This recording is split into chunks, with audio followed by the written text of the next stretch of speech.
একসাথে যাবো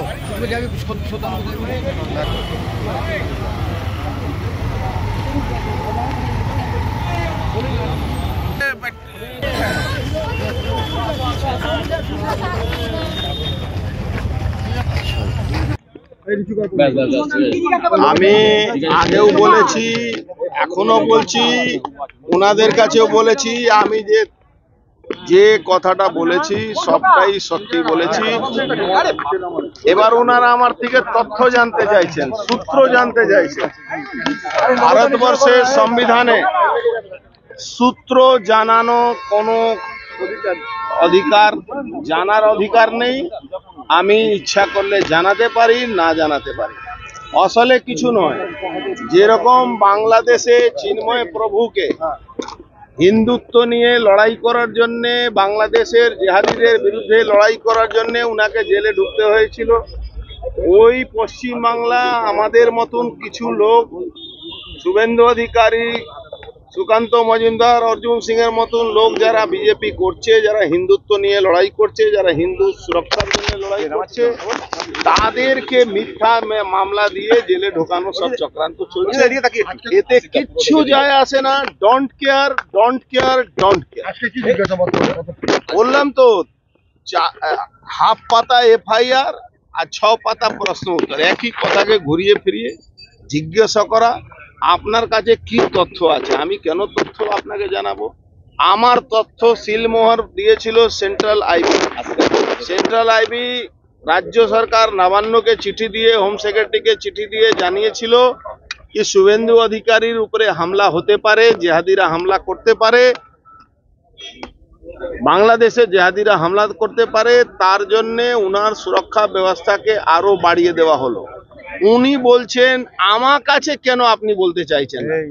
আমি বললাম আপনাদের কাছে জেপি নাড্ডাজি যখন সাউথ 24 পরগনা যাচ্ছিলেন, সমস্ত রুট দেওয়া ছিল।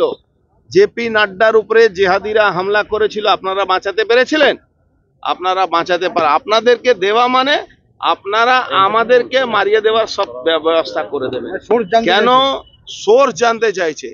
এই স্টেট এজেন্সি যেখানে পুলিশ পার্সোনালকে দিয়ে দিচ্ছে না মমতা ব্যানার্জি, তার হয়ে যেভাবে তাবেদারি করছে, বুঝতে পারছি না কি তাদের বাড়ির লোকেরা, বাড়ি বউ বাচ্চারা এই প্রশ্ন তাদেরকে করে না কেন? বাংলাদেশের ছায়া কি?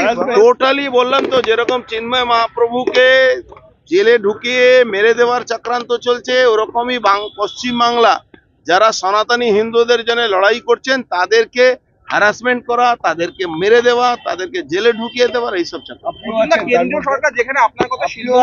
নিশ্চয়ই আমরা আছি। তাই তো বারবার আমাদের থেকে বেশি প্রেম দেখিয়ে বারবার ডাকা হয়।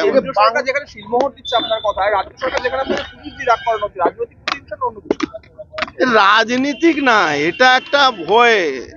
রাজনীতি এটাকে বলা যায় না, এটাকে বলা যেতে পারে একটাই কি, রাজা বিরুদ্ধে বললে আগেকার জামানায় গলা কেটে দেওয়া হতো, এখনকার জামানায় পুলিশকে দিয়ে হ্যারাসমেন্ট করানো হচ্ছে। আর আপনি বিরোধী দলে ছিলেন, সেই সময় কিভাবে হ্যারাসমেন্ট করা? না, একটা জিনিস আছে, বামফ্রন্টের সময়ও যারা মাস লিডার ছিল, মাস বেস যারা লিডার ছিল, তাদেরকে কিন্তু বামফ্রন্ট সেইভাবে হ্যারাসমেন্ট করার থেকে দূরে থাকতো।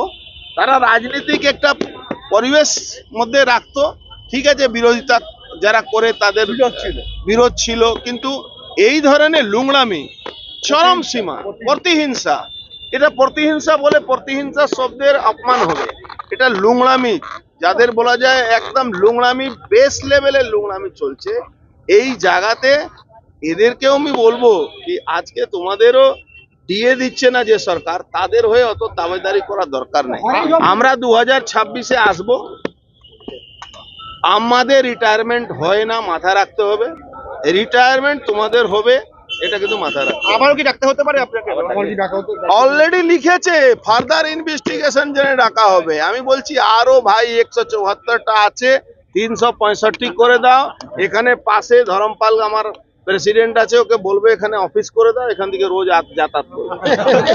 আপনারা দেখছেন 24 ঘন্টা ইন্ডিয়া টিভি, সর্বদা সবার পাশে, সবার মাঝে। আজ এ পর্যন্ত। সঙ্গে রাখুন 24 ঘন্টা ইন্ডিয়া টিভি, দেখতে থাকুন সব জেলার সব খবর সবার আগে 24 ঘন্টা ইন্ডিয়া টিভির পর্দায়। নমস্কার।